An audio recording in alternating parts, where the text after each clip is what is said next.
बिस्मिल्लाहिर्रहमानिर्रहीम अस्सलाम वालेकुम। Welcome to my YouTube channel chemistry vibes by जी। आज हम केमिस्ट्री का जो टॉपिक स्टार्ट करने लगे वो है हमारे पास product table. Product table chemistry की बेस है, बेसिक चीज़ है। अगर आपको इसके बारे में बेसिक नॉलेज, की पॉइंट्स के बारे में पता चल जाता है तो आप केमिस्ट्री के हर एलिमेंट्स के बारे में डिटेल स्टडी भी कर सकते हैं और फर्दर उनको अंडरस्टैंडिंग करने में बहुत ईजी हो जाता है। तो हम ये इम्पोर्टेंट टॉपिक जो हमारा केमिस्ट्री का है वो आज हम पढ़ने लगे हैं।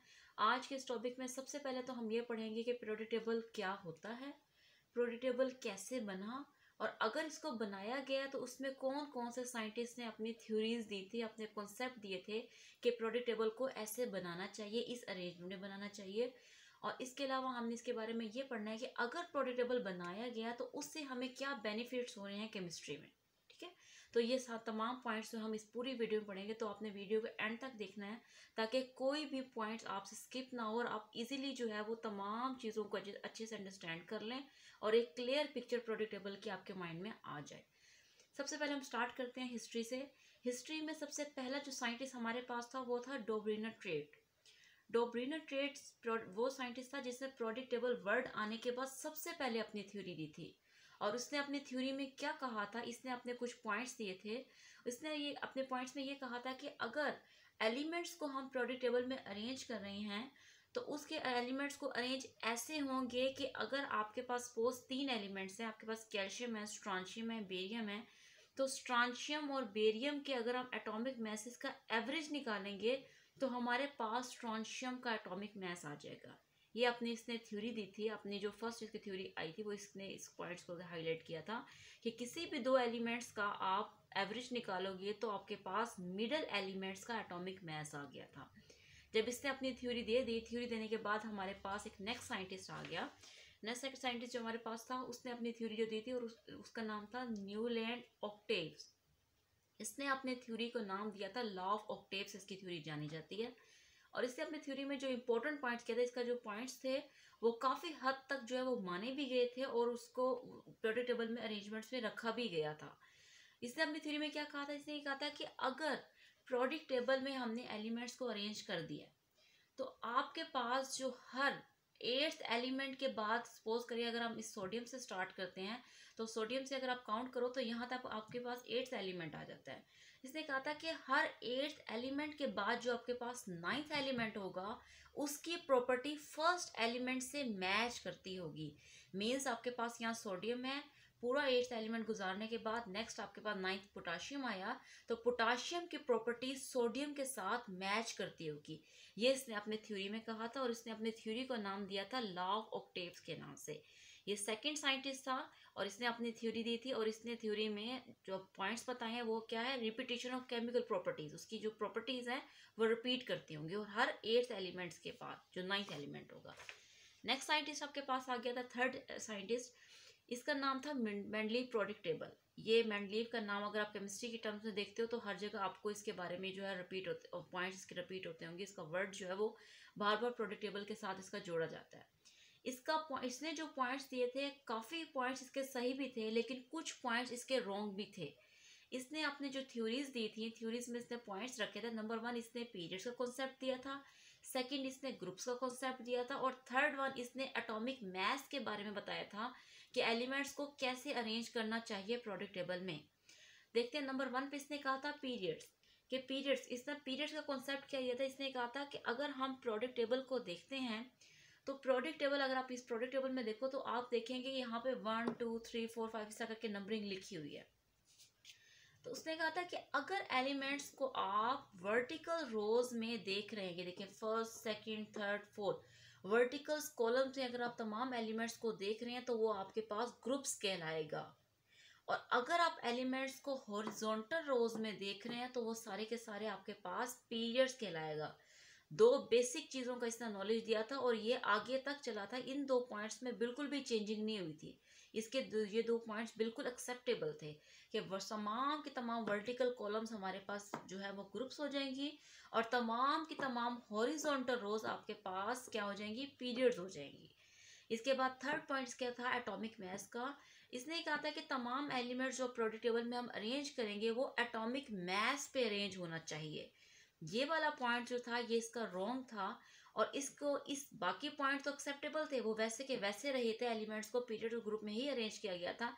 लेकिन इसके इस पॉइंट के रॉन्ग होने की वजह से नेक्स्ट साइंटिस्ट आ गया था और उसने इन पॉइंट्स के अलावा इस पॉइंट को करेक्ट किया था, क्योंकि बाकी सारी थ्योरी तो उसकी बहुत सही थी, पीरियड्स को ग्रुप का कॉन्सेप्ट सही था, लेकिन एटॉमिक मास का कॉन्सेप्ट जो उसने दिया था वो ठीक नहीं था। तो इसके बाद जो हमारे पास नेक्स्ट साइंटिस्ट आ गया था उसका नाम था मोज़ले। सबसे पहले तो मोज़ले ने अपनी जो थ्योरीज दी थी उसको नाम दे दिया था पीरियोडिक लॉ के नाम से, और उसने कहा था कि जो भी एलिमेंट्स हमने पीरियोडिक टेबल में अरेंज करने हैं वो सारे के सारे हमने एटॉमिक नंबर पे अरेंज करने हैं, एटॉमिक मास पे नहीं। तो इसकी ये लास्ट थ्योरी थी, मोज़ले ने दी थी। इसके बाद पीरियोडिक टेबल को एक कंप्लीट रेगुलर पैटर्न में अरेंज कर दिया गया था, तमाम एलिमेंट्स को उनके एटॉमिक नंबर पे अरेंज किया गया था। और जो मेंडलीफ ने कहा था पीरियड्स और ग्रुप में, तमाम एलिमेंट्स को पीरियड्स और ग्रुप में ही अरेंज किया गया था। वर्टिकल्स कॉलम हमारे पास सारी के सारी ग्रुप्स आ गई थी और हॉरिजॉन्टल रो सारी के सारी हमारे पास पीरियड्स आ गई थी। ये लास्ट थ्योरी थी। इसके बाद हमारे पास पीरियोडिक टेबल कंप्लीट बन गया था, एक उसकी कंप्लीट पिक्चर सामने आ गई थी। ये आपके पास आप देख रहे होंगे तो आपके पास एक पिक्चर आ गया पीरियोडिक टेबल की। हमने इसमें इस देखना है कि अगर पीरियोडिक टेबल में एलिमेंट्स को अरेंज किया गया है तो उसमें मेटल्स कौन से हैं, उसमें नॉन मेटल्स कौन से हैं, नोबल गैसेस कौन से हैं, ट्रांजिशन मेटल्स कौन से हैं, इसके अलावा S P D F block elements कौन कौन से हैं और वो कहाँ कहाँ होते हैं। प्रीवियस जो मैंने वीडियो अपलोड की थी उसमें मैंने आप लोगों को बताया था शेल एंड सब शेल के बारे में। अगर आप में से किसी ने भी वो वीडियो नहीं देखी तो आप उसको वीडियो को देख लेना, ताकि आपको वो वाला जो पॉइंट्स उसमें है वो ये ना हो कि वो स्किप हो जाए। तो अगर आप इस पीरियोडिक टेबल में देखें तो आपको यहाँ पे नंबरिंग नजर आ रही होगी 1 2 3 4 5 6 7 8। तो ये हमारे पास सारी की सारी वर्टिकल्स कॉलम है, first column, second, third, fourth, fifth, six. तो तमाम के तमाम वर्टिकल्स कॉलम हमारे पास क्या थी, ग्रुप्स थे। और तमाम के तमाम हॉरिजॉन्टल रोज यहाँ पे आपको नंबरिंग नजर आ रही है 1 2 3 4 5 6 7। तो ये हॉरिजॉन्टल रोज सारी के सारी हमारे पास क्या हैं, पीरियड्स हैं। तो हमारे पास पीरियोडिक टेबल में टोटल नंबर ऑफ पीरियड्स कितने हैं, 7। और टोटल नंबर ऑफ ग्रुप्स हमारे पास कितने हैं, 18। अब जो ग्रुप्स हमारे पास हैं उनको दो तरह से डिवाइड किया गया है। जो आपके पास 1 2 और 13 14 18 तक है, ये सारे के सारे 1A में कंसीडर किए जाते हैं, मतलब फर्स्ट ए सेकंड ए में। लेकिन जो ट्रांजिशन मेटल्स वाले ब्लॉक में लिखा हुआ इस सारे को बी में मेंशन किया जाता है। ठीक है। इसके अलावा आप ये देखेंगे तो यहाँ पे जो हमारे पास फर्स्ट और सेकंड हमारे पास ये जो ग्रुप्स मौजूद हैं इनको एस ब्लॉक कहा जाता है। 13 से लेकर 18 तक जो आपके पास ग्रुप्स है ये हमारे पास सारे के सारे पी ब्लॉक होते हैं। 3 से लेकर 12 तक अब आपके पास सारा का सारा डी ब्लॉक होते हैं। और जो नीचे आपको दो कॉलम्स नजर आ रहे हैं ये हम आपके पास एफ होते हैं, रोज नजर आ रही है एफ ब्लॉक एलिमेंट्स। मीन्स ये आपके पास एस है, ये पी है, ये डी है और ये एफ है। तो ये ब्लॉक आपने ऐसे के ऐसे ही माइंड में याद रखने हैं, SPDF। ठीक हो गया। अब इसके अलावा अब हमारे पास जो चीज आ गई है वो है मेटल्स, नॉन मेटल्स। आपके पास जो फर्स्ट और सेकंड में आपके पास एलिमेंट्स मौजूद होंगे ये सारे के सारे मेटल्स हैं। सेंटर डी ब्लॉक एलिमेंट्स सारे के सारे आपके पास ट्रांजिशंस मेटल्स होते हैं। 13 से लेकर 17 तक सारे आपके पास नॉन मेटल्स हैं। और 18 आपके पास जो ये कॉलम मौजूद है ये सारा नोबल गैसेस है, इन्हें नोबल गैसेस के नाम से जाना जाता है। ठीक है। ये मेटल्स हो गए, नॉन मेटल्स, नोबल गैसेस और आपके पास ये आ गए ट्रांजिशन मेटल्स। और आप सबसे ऊपर देख रहे होंगे तो आपको एक एग्जांपल नजर आ रही है कार्बन की, इसके साथ आपको कुछ नंबरिंग नजर आ रही है, ये 6 और 12। 6 आपके पास इसका एटॉमिक नंबर है। इस प्रोडक्ट टेबल में आप जब एलिमेंट्स को देखेंगे तो हर एलिमेंट्स के ऊपर दो तरह के नंबर मेंशन होंगे, एक ऊपर नंबर लिखा होगा और एक नीचे नंबर मेंशन होगा।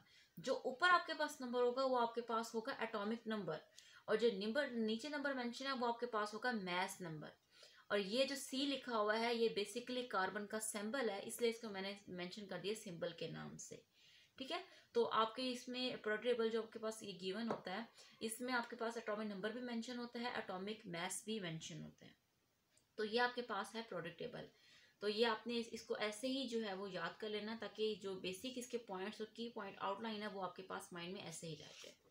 नेक्स्ट आपके पास है ये पिक्चर, अगर आप देखें तो इसमें लिखा हुआ है कि प्रोडक्ट टेबल में कितने पीरियड्स होते हैं और हर पीरियड्स में कितने नंबर ऑफ इलेक्ट्रॉन्स होते हैं। सबसे पहली बात, फर्स्ट पीरियड ये मैंने आपको बताया था कि हमारे पास टोटल नंबर ऑफ 7 पीरियड्स होते हैं, तो ये आपके पास फर्स्ट पीरियड है, ठीक है, क्योंकि आपको पता है हॉरिजॉन्टल रोज को हम पीरियड्स कहते हैं। तो फर्स्ट पीरियड अगर आप देखते हो तो आपके पास जस्ट 2 एलिमेंट्स मौजूद हैं, और इस 2 एलिमेंट्स होने की वजह से हम इसको नाम देते हैं शॉर्ट पीरियड्स के नाम से, क्योंकि इसमें इलेक्ट्रॉन्स कम है। सेकेंड और third periods, second and third periods को हम कहते हैं नॉर्मल पीरियड्स, ठीक है। और उसके बाद आपके पास फोर्थ एंड फिफ्थ को हम कहते हैं लॉन्ग पीरियड्स। अब अगर आप इस वर्ड्स पर फोकस करो तो ये जो आपके पास नेम चेंज हो रही हैं, ये बेसिकली उनके एलिमेंट्स की इंक्रीज होने की वजह से ही चेंजिंग आ रही है। शॉर्ट पीरियड्स, एलिमेंट्स कम थे तो शॉर्ट पीरियड का नाम दे दिया गया। सेकेंड एंड थर्ड को नॉर्मल इससे नाम दे दिया गया है क्योंकि फर्स्ट के कंपैरिजन में इसमें एलिमेंट्स ज़्यादा मौजूद है, यहाँ एलिमेंट्स नहीं है, लेकिन इसके टोटल अगर अकाउंट करें तो एलिमेंट्स ज़्यादा बनते हैं, 8 एलिमेंट्स हैं। उसके बाद जब फोर्थ एंड फिफ्थ पे आ जाता है तो इनको लॉन्ग पीरियड्स का नाम दे दिया जाता है क्योंकि यहाँ पे एलिमेंट्स आपके पास ज़्यादा हैं। उसके बाद सिक्स एंड सेवन्थ आपके पास वेरी लॉन्ग पीरियड्स हैं क्योंकि इसमें 32 आपके पास एलिमेंट्स मौजूद होते हैं, इसलिए इसको वेरी लॉन्गेस्ट पीरियड है ये हमारे प्रोडक्ट टेबल में।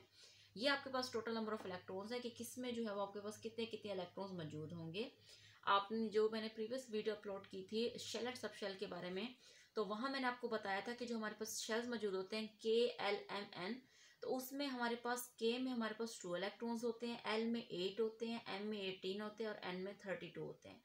तो वो वीडियो आपने, अगर आप में से किसी ने भी वो वीडियो नहीं देखी तो आपने वो वीडियो लाजमी देखनी है, ताकि आपके, अगर आपको किसी के भी शेल या सब शेल के बारे में कॉन्सेप्ट नहीं है तो वो क्लियर हो जाए, क्योंकि वो बेसिक चीज़ है, इससे पहले पढ़ने के लिए वो आपको आना ज़रूरी है। तो आपके पास शेल जो होते हैं वो KLMN होते हैं, K में आपके पास 2 होते हैं, L में आपके पास 8 होते हैं, M में आपके पास 18 होते हैं और N में आपके पास 32 होते हैं। इसी तरह फिर इनके सब शेल्स आ जाते हैं SPDF, जो हमने प्रीवियस इसमें मैंने आपको बताया BSPDF होते हैं, और S में आपके पास 2 होते हैं, P में 6 होते हैं, D में 10 होते हैं, F में 14 होते हैं। ये सब शेल्स के इलेक्ट्रॉन्स होते हैं।